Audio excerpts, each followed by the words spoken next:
1 year ago, Congress eliminated over $1 billion in funding for public media, yet we, the people, haven't backed down. When you donate to the independent nonprofits that make up the NPR network, we hold the powerful to account together. It's the kind of journalism democracy requires that we, the public, must protect. Join the community of people who power this work at donate.npr.org. Click and Clack, the Tappert Brothers, and we're broadcasting this week from Bugsy's Big and Tall shop here at Car Talk Plaza.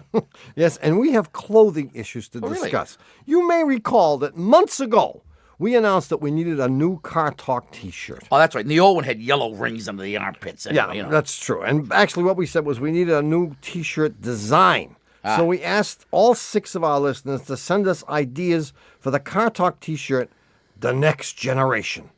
Man, did we get entries. Oh, yeah, we got, how many? Must be what? 5 6. or 6. Well, there's 6. Actually, I don't know how this happened. We got hundreds, maybe thousands of submissions.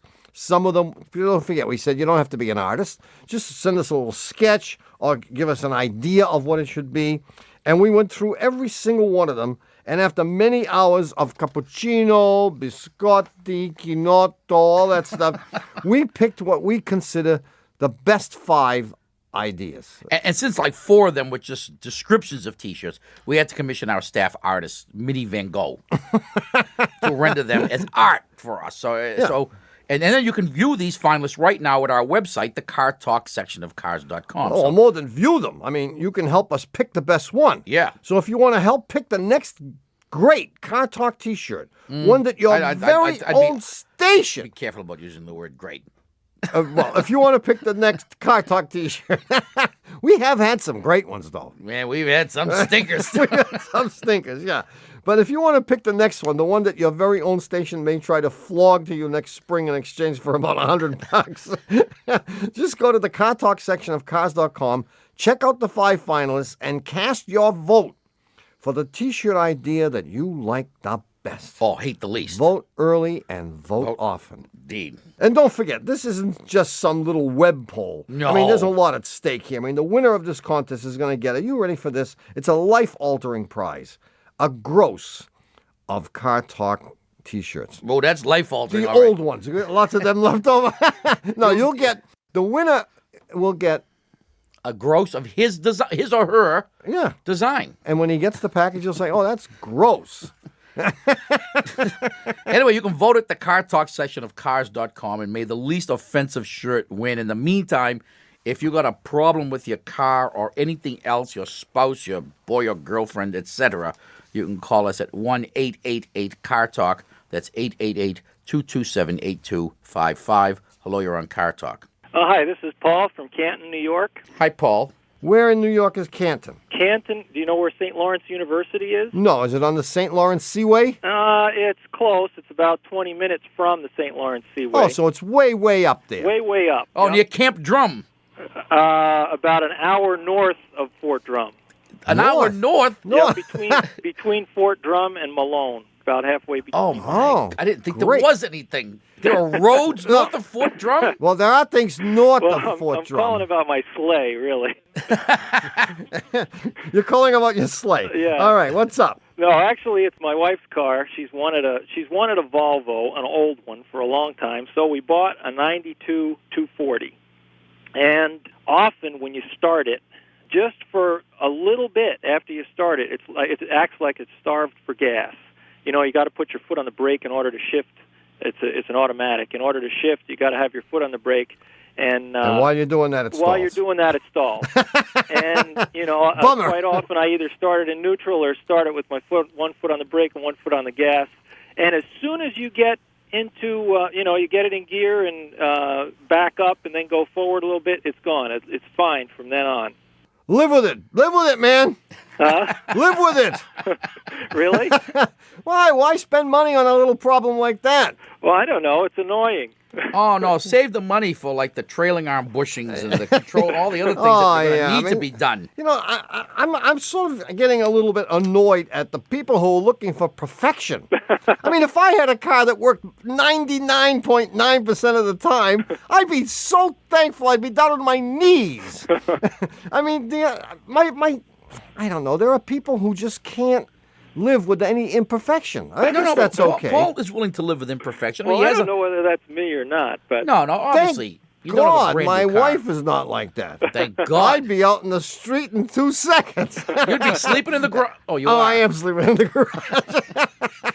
well, just for curiosity. What is it? Let's just discuss from an academic standpoint. Not that you're going to fix it, because I strongly recommend that you not fix it. Okay. This car has an electronic device called the idle air control, which is in this car located under the intake manifold. Yeah. And its job is, when the engine is cold, that it basically allows more air to come in and bypass the throttle and makes the injection throw in Think. more fuel. It makes it think that it wants more fuel because it sees more air. And this, coupled with the other sensors on the car, like the coolant temp sensor, actually increase the flow of fuel from the injectors, increases the pulse to the injectors, and makes the engine race. Yeah. So that it's the equivalent of a choke. you know, in the old days, you pump the gas a couple of times, you set the choke, you turn the key, and the engine ran at like 2,000 RPM, so that when you did put it in gear, it didn't stall out. So it sounds like yours is lazy. Yeah.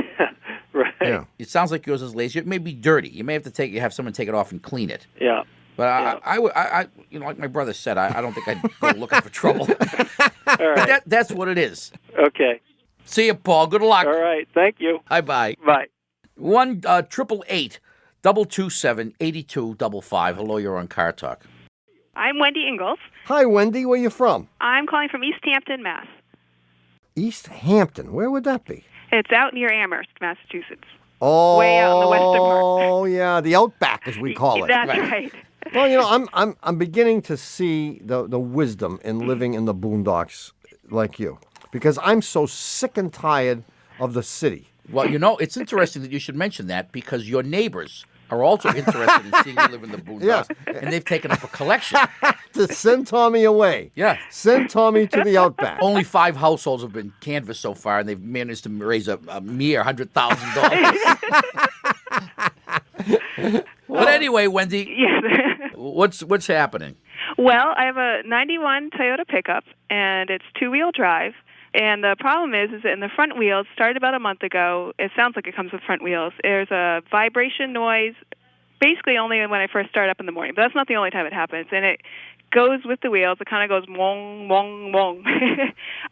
So is it a vibration and a noise? Or? Well, no, it's the same. I mean, it's not. It's just the vibration is the noise. And I start up, and like when I drive out of it doesn't happen in reverse, but when I go forward, I'm driving out of my driveway, and it happens for probably 200 yards, and then it goes away.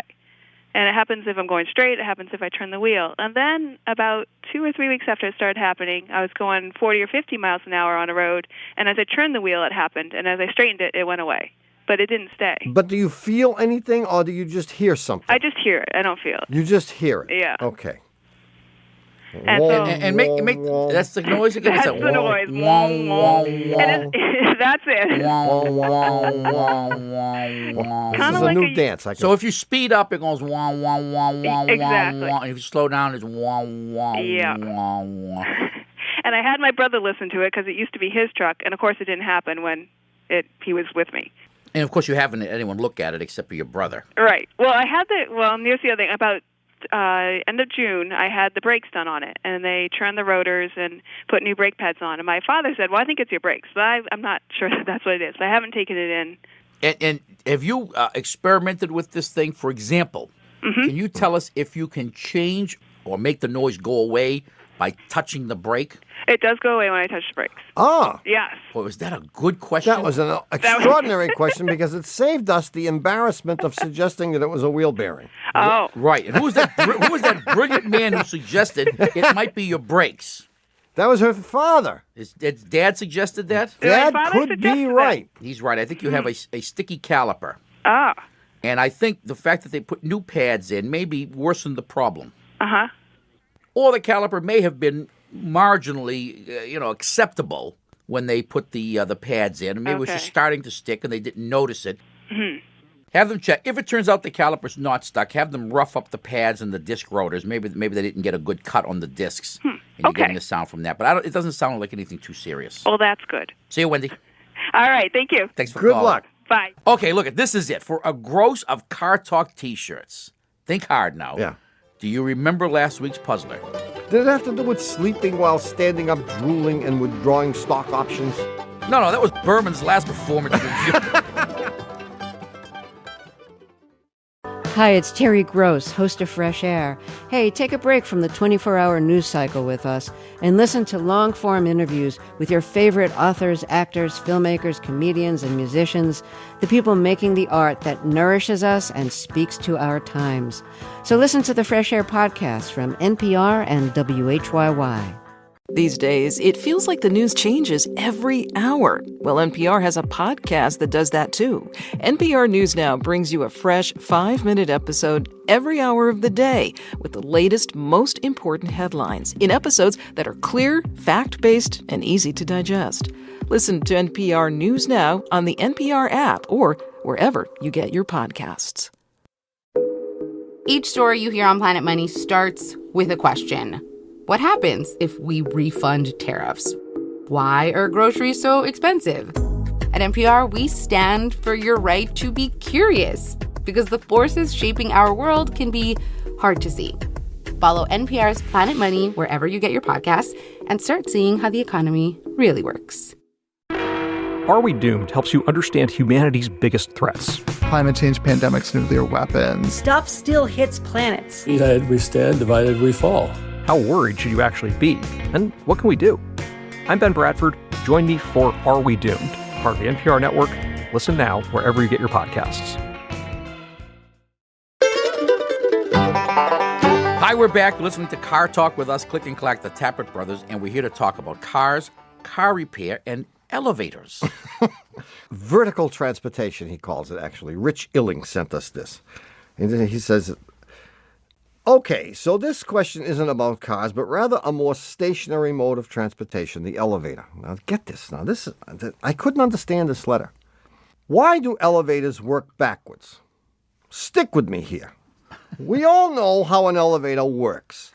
You get on at the bottom along with everybody else, and the elevator rises and stops at each floor where someone wants to get on or off. Of course. Right. Of course, the opposite is true on the way down.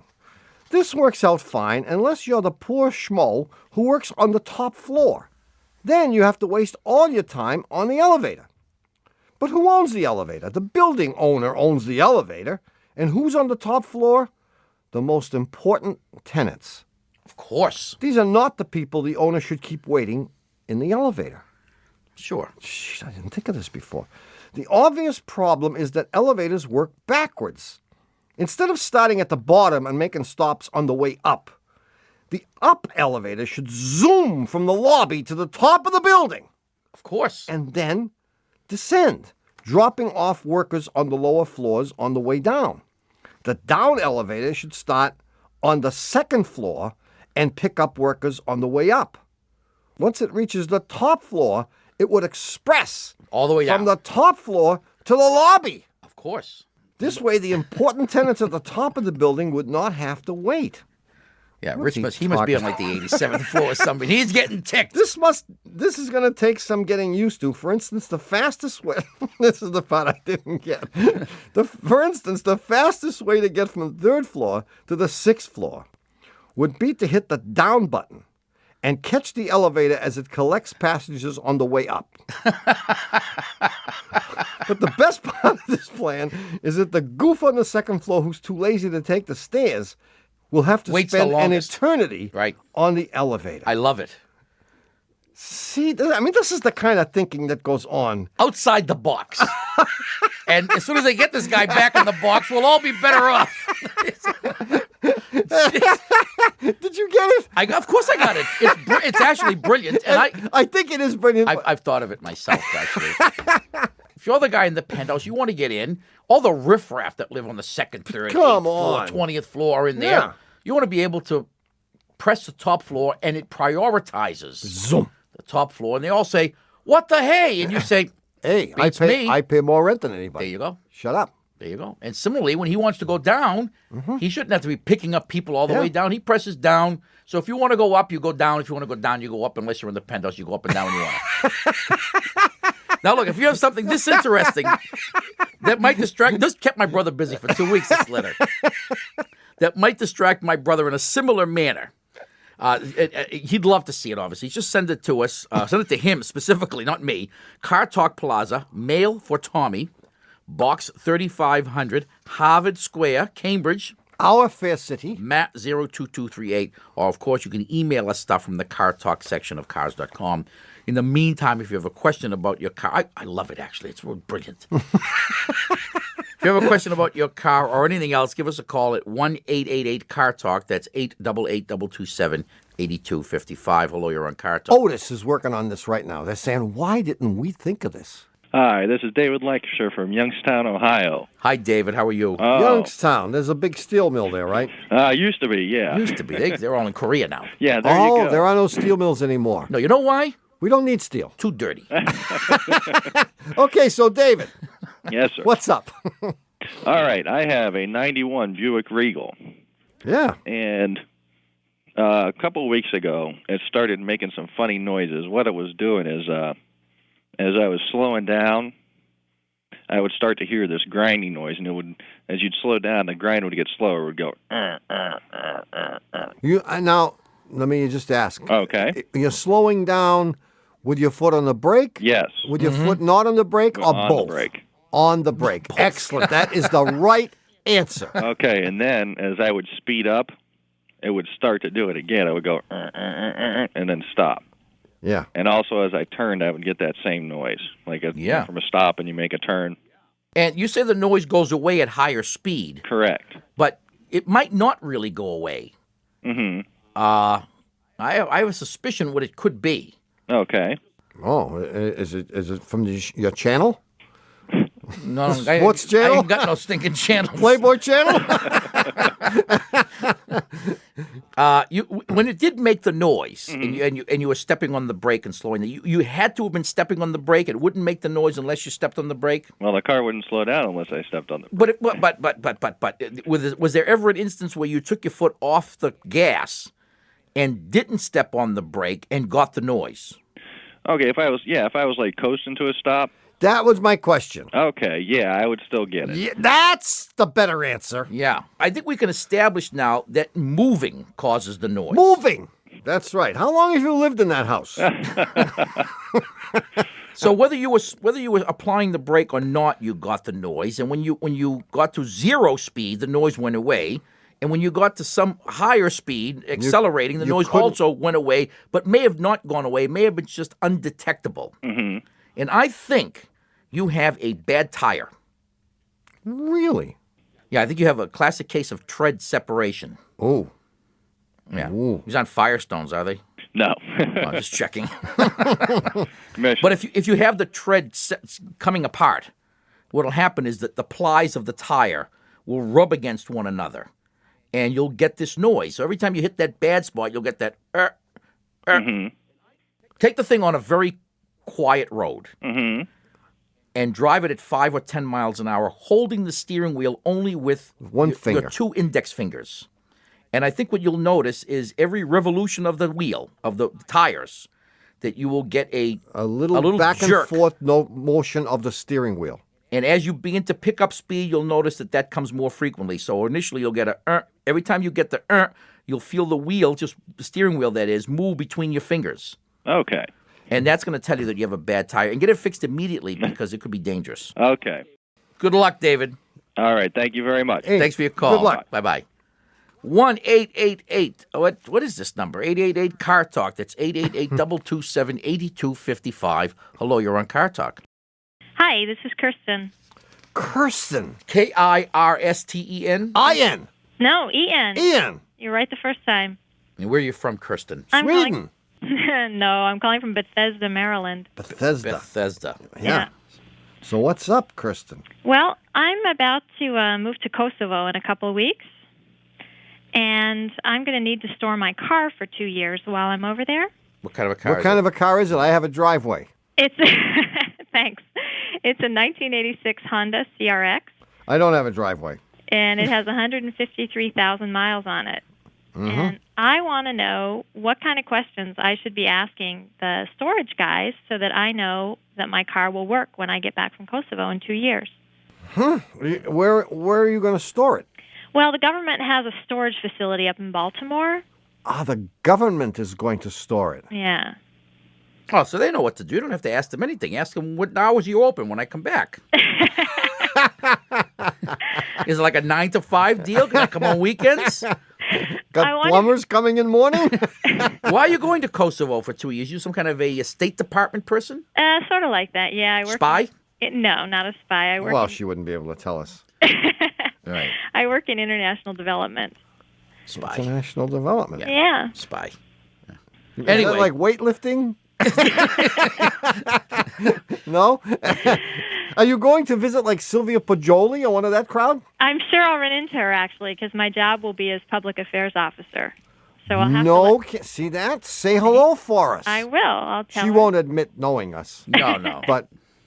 But she does. You work for the same company, so We she work must for the know you. same company, right. Exactly. And we met at the water cooler many times and talked about the game last night. Oh, man. Sylvia's really into hockey, you know. When you see her, ask her about the Rangers. Anyway. An 86 Honda. An 86 Honda, yeah. So are you With going to 100 Kosovo for the money? Is that it? No, we do good work over there. We do. Yeah. And so the government has this facility. Do you know where they're going to store it? I mean, is they gonna just park it in the street? They're gonna store it in Kosovo. Put quarters in the meter for 3 years. I mean, what does it mean, store? Well, I don't really know. I mean, I haven't seen the warehouse myself. This is the government that is doing something for you. Right. And you're going to ask them if they're doing it right. Exactly. And if they're not, you're expecting them to change it? The government? Well... Do they do anything right? Well... No. And do they change it? No. And they're going to do it for an 86 Honda with 153,000 miles on it? What are you, nuts? Okay, let me put it this way. If they don't answer my questions right, then I'll have to find alternative arrangements. Oh, there you go. A different country to move to. I can't All do right. that. I've So already we signed the all right. contract. So let's find out. Okay. Is the facility this is laughable. Is the facility humidity controlled? Okay. Is it secure? Uh-huh. Is it patrolled? Will they have the car up on blocks, or will it sit on the tires for 5 years? How long are you going to be gone? 2 years. 2 years unless she's kidnapped. Will they remove the battery? Okay. Will they plug the intake and the exhaust? Uh-huh. Will they shrink wrap the car? The answer to all these questions is going to be one giant guffaw. And will they allow my brother to sleep in the car if his wife throws him out? It's a really small car. Yeah. Yeah, I mean, my suspicion is that they're going to park it. Yeah. They're going to do none of those things. Mm-hmm. What you should do is ask them what they're going to do and get the list. They must have a published list. It must be document number NB713-4. You have to write to Pueblo, Colorado to get it. Yeah. Okay. So when you get that document, Yeah. send us a copy. Yeah, it would be interesting to know. How What soon the are you government regulations are. Yeah. for storage of vehicles. Yeah. I'll bet you they don't have any. Oh, I bet they do. They do. I bet they do. They do. Don't forget, they store jet planes in the desert. They store Jeeps. They own that stuff. But they have the expertise. They This know is what Kirsten's car. they They know- could care less, as the Army says. Oh, no, they're going to I park. could care less, Private Magliuzzi. They're going to park this on the street. They're going to park it on the street. Oh, yeah. And you're going to come back and get how many? 750 tickets on it. Oh, man. What if they actually turn it on and keep it running? How often should they do that if that's their option?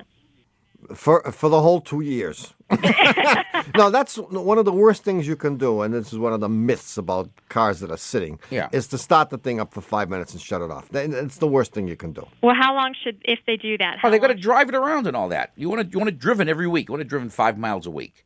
Yeah, fat chance. Let us find out the regs, because I'd right. really like to know what they do. They must have something printed. Okay. But if they don't, at the very least, write it down and call us back, because I'm dying to know. Okay. I'm curious, too. All right. Yeah, call us next week. Okay. We'll talk next week. Thanks, guys. Bye. Bye-bye. Okay, Tommy, it's time to do what we do every week at this time. Pray for a follow failure. No, that's what our listeners do. We take a break. And when we come back, are you going to have a brand new, better than ever puzzler for a change? How about a better than nothing puzzler? Sold! Back in a minute. On Consider This, NPR's afternoon news podcast, we cover everything from politics to the economy to the world. But every story starts with a question. At NPR, we stand for your right to be curious, to make sense of the biggest story of the day and what it means for you. Follow Consider This wherever you get your podcasts.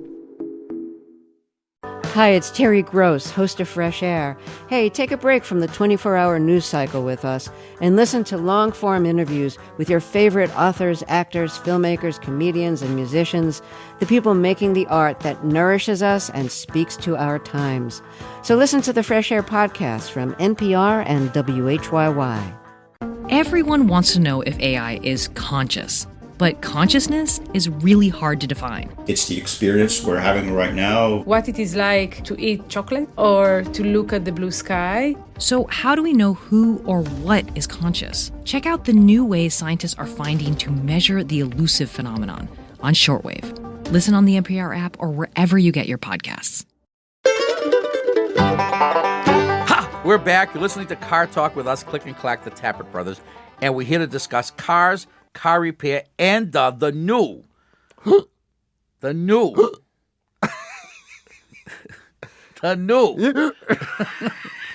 folkloric, historic, high caloric, metaphoric, and sophomoric puzzler. Really? All of the above, yeah. But is this the first new puzzler of the new preseason? Oh, this is a preseason warm-up. Preseason. A warm-up game. And bear with me because of course. It's my first at bat of the season. Exactly. We can't expect any home runs. We can't expect much. Never can expect a home run. No, maybe a walk. A walk would be good because don't forget the other team is also first time, right? All right, here it is. The You ready? listeners, they won't even notice if it's crud. That's right. Not puzzler sensitized. So okay, go for it, man. Here it is. My wife and I were sitting at the kitchen table the other day, and she noticed there was a deck of cards on the table, and it was because the night before I was teaching the boys how to play poker, trying to win back some of the money they keep borrowing from me. And she says, I'd like to learn how to play poker. Will you teach me? Mm-hmm. So I said, sure. So I explained to her the ranking of the hands, i.e. a straight flush or a royal flush rather being the best hand, and going all the way down to the deuce. The lowly deuce is the lowest. The lowest hand I guess you could have is no pairs. Okay, no pairs, and the lowest card among cards, anybody else. Yeah. So she says, "Well, that's interesting." So I've got all the cards face up on the table, and she says, "Let's play a game." And she says, "You pick 5 cards, and I'll pick 5 cards, and let's see who has the best hand." Mm-hmm. And she says, and I said, "Well, that's pretty stupid because I'm going to pick the royal flush, and you're going to pick a royal flush, and we're going to be tied." Oh, pick 5 cards face up. You were looking at them. Yeah. And she says, well, after you pick your cards, and you can draw cards. Oh. You can throw away as many cards as you want, up to and including 5. And you can replace them all, or replace 1, 2, 3, whatever number. Okay? Mm-hmm. And so I said, well, I go first. I pick my royal flush, and I said, well, you do whatever you want to do. We're going to be tied. And she says, well, we don't always have to be tied. I can beat you. Really? That's what I said, really. And she says, let me go first. Oh. And she picks 5 cards. Yeah, I got it, I think. Okay. Yeah, she picks 5 cards. And she beats me. Mm-hmm. What hand does she draw? I like it. Now, if you think you know the answer. That's very good. I think I do know the answer. Write it on a postcard or weave it into a hand-knotted 10 by 15 New Zealand wool Oriental rug. And send it to, actually, I think it's 10 by 18. Well, it's going to be in meters because it's New Zealand. No, I think the Aussies use the metric system. Oh, yeah. New Zealanders use the metric system. Yeah. Are we the only ones? We're the only holdouts on the planet. Yeah. What arrogance, what ignorance. Even the English on which our system We call the English system. It's called the English system. They don't even Now use it's it. now the American system. Everyone else has abandoned it. Anyway, send it to Puzzler Tower, Car Talk Plaza, Box 3500, Harvard Square, Cambridge. Our fair city. Matt 02238. Or, of course, you can email your answer from the Car Talk section of cars.com. If you'd like to talk to us, or if you wouldn't like to talk to us, the number is 1-888-CAR-TALK. That's 888-278-255. Hello, you're on Car Talk. This is Ginger. Ginger. I'm in Portland, Oregon. What's on your mind, Ginger? Hey, I have a 97 Honda Civic 4-door, and I got really scared last weekend driving in the car because about every other month when I'm driving down a hill and turning to the right, I hear this very loud noise from the back, like sprong, boing, and the car doesn't do anything different, but this huge noise comes out. Aha. You're sure it's coming from the back? Well, I think so, and so does my husband. Has anyone ever sat in the back to compare? Only because noises can be elusive, you know. The origin of noises can be elusive. Deceiving. No, Deceiving. because it's so intermittent. You can't. Yeah, it predict just sneaks up on you. All of a sudden, what was that? Yes. Also, if you were to drive down this same hill and negotiate the turn at the same speed, you wouldn't necessarily get it every time. Right. Oh, she just said it happens every couple of months. Well, maybe she only drives down this hill every couple of months. Well, I've taken it into the Honda dealer now twice just for this particular issue, and they say, well, sorry, ma'am, unless we can hear it ourselves, there's nothing we can do. And they say they've checked, and it's fine. Oh, really? So you're not going to go for any of the harebrained answers that we might come up with? No, I called you guys because I figured you could really fix it. Tell I mean, me it's a what's nice wrong. big loud boing. Yeah, very loud. Sounds like a spring noise, doesn't it? Yes, it does. Well, you know why? Why? That's what it is. Well, it could be. That's what I thought. It could easily be a broken coil spring. Broken coil spring. Yeah, and they're hard to detect. And on Hondas, we found that they almost always break right at the very end, at the very last coil. So unless you're really looking for it, and you would think they would be looking for it, especially if you The told way you them that it described it. sounds like a, broken spring. Yeah. Maybe you didn't tell them that. Can they see it when they just look under the car? Do Well, have they to- wouldn't. They wouldn't necessarily see it, because you got to be really looking for it. Well, I'll tell you, most Honda techs are pretty well versed in spotting broken springs because Hondas break springs quite a bit. Yeah, but they did a suspension check last week. Tell them to do it again. They didn't Okay. do it right. Well, assuming that they did it right, and I'm going to assume that they did because I think any Honda tech is going to know to look for a broken spring. Any in the world, in Portland, Oregon, don't forget, they hardly have electricity out there. Oh, come on. Come on. We are an urban city. Come on. A beautiful urban city at that. Yeah? Oh, it's beautiful. I can see 3 mountains today. And it's just... And I know which 3 they are. And tell me. Mount St. Helens. Yeah? Mount Rainier. No. And Mount Everest. No. You're close. Oh, I forgot. Kilimanjaro. Hey, before Mount Everest was discovered, what was the tallest mountain in the world? The tallest mountain in the world Oh, wow. before Mount Everest was discovered. Oh, Mount McKinley. No, it was Mount Everest. They just hadn't discovered it. It was still the tallest mountain. Excellent. All right, look, have them check the springs, but I'm going to suggest that the springs are okay. Okay. And what you should ask them to do is to lubricate the bushings with a penetrating lubricant. Okay. Deeply penetrating. Yeah, deeply penetrating, like our questions. We use the stuff made by Worth Worth. Okay. called HHS 2000. Well, can we do this at home or? You can, but you can't buy the stuff. Oh. Only sold to professionals. Very dangerous Yeah, stuff. you have to get a prescription for it from your mechanic. Right. Then I can't do that. Yeah. No, you can't buy it yourself. And there are other penetrants, I'm sure, which are just as good. I just don't know the names of any of them. Okay. But ask them if they have something that's like this, and it's great stuff. Okay. And that's going to solve your problem. Thank you so much. See you, Ginger. Okay. Bye-bye. Hey, Bye. that brings up an issue.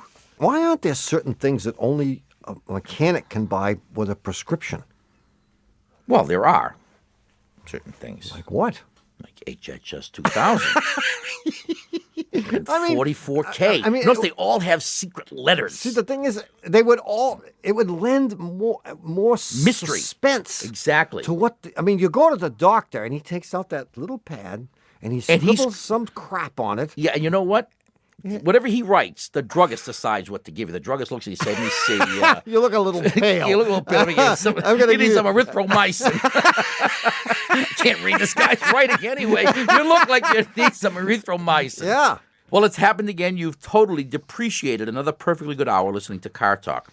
Our esteemed producer is Doug, the subway fugitive, not a slave to fashion. How long is he going to get away with this Punk and Lips subway Berman fugitive thing? Oh, they're going to get him. Oh, man, we're going to get him. Our associate producers are Louis Cronin, the Barbarian, and David, don't call me Dave, Green.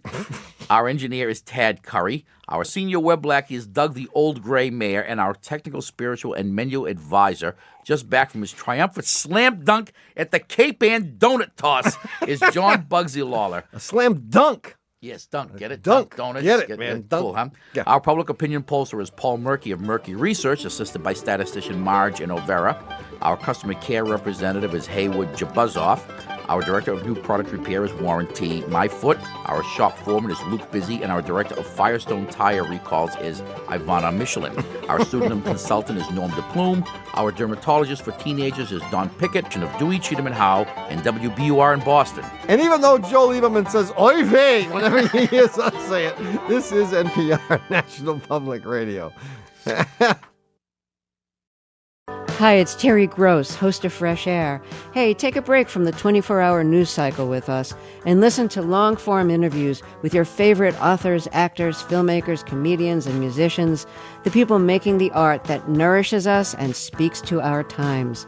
So listen to the Fresh Air podcast from NPR and WHYY. This week on Newsmakers... I'm surprised you even had me on. Comedian Bill Maher on his Mark Twain Award and the lost art of political debate. Just engage with the argument.